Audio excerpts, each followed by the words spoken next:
Hey guys, welcome back to my kitchen. This is Lisa with Homestead Seed. Today we're going to make dehydrated apple slices. So I like to use these green Granny Smith apples. They make it so nice and tart and sweet at the same time.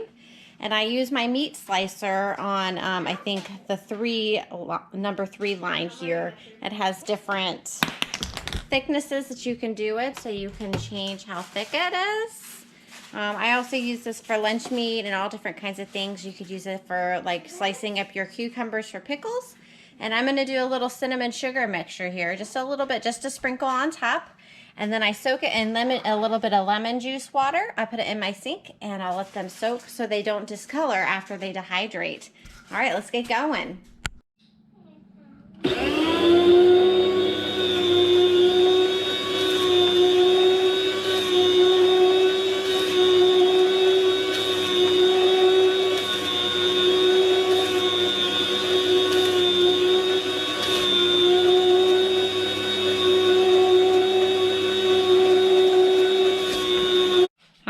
So I got the whole 3-pound bag of apples sliced up and in my sink, soaking in some lemon juice water. And I wanted to share with you one of my favorite cleaning tools in the kitchen. It's a toothbrush. It's a little kid's toothbrush, and that way I can clean my blade here without my fingers getting anywhere close to it. So what I do is I have this Shackley Basic H spray that I use all in my kitchen. It's non-toxic and it cleans so well. I use this in my bathrooms also. So I buy the concentrate and just mix it up in these spray bottles. And I'll just spray my whole machine, this side and this side, and I'll clean it with this toothbrush so I can clean all in these little grooves around the blades. It's very sharp.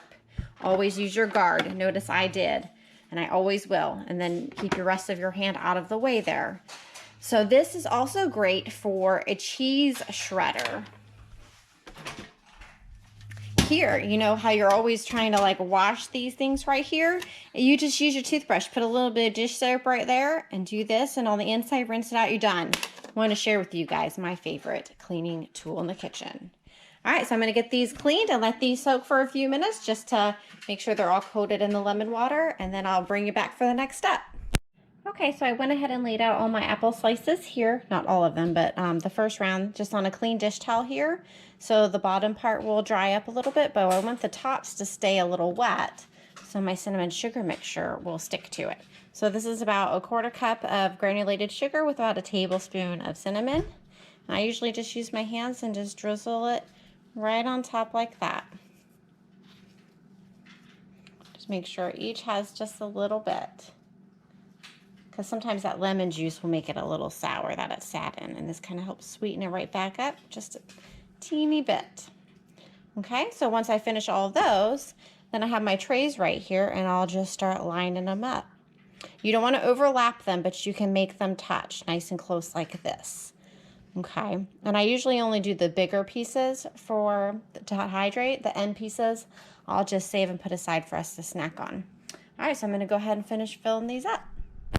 All right, so I have my dehydrator trays all full right there, and I still have some apples left. So what I'll do is I'll just put this into an airtight container, and I'll do the same thing with another round tomorrow, because this will probably take most of the rest of the day to dehydrate.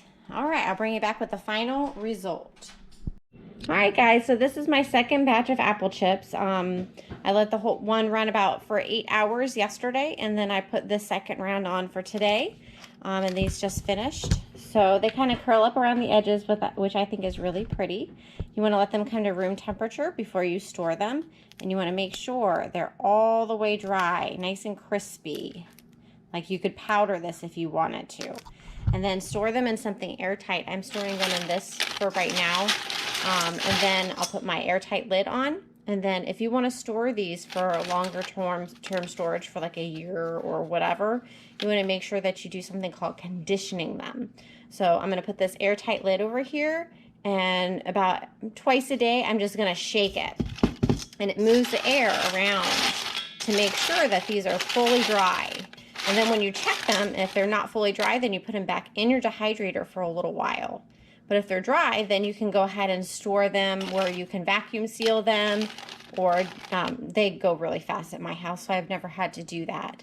But if you wanted to store them on your shelf for long term, you could put them in a big like mason jar, or a container that you could seal, or even like a bag. Okay, so I hope you guys give this a shot. Let me know if you did and if you liked it. Thanks for watching.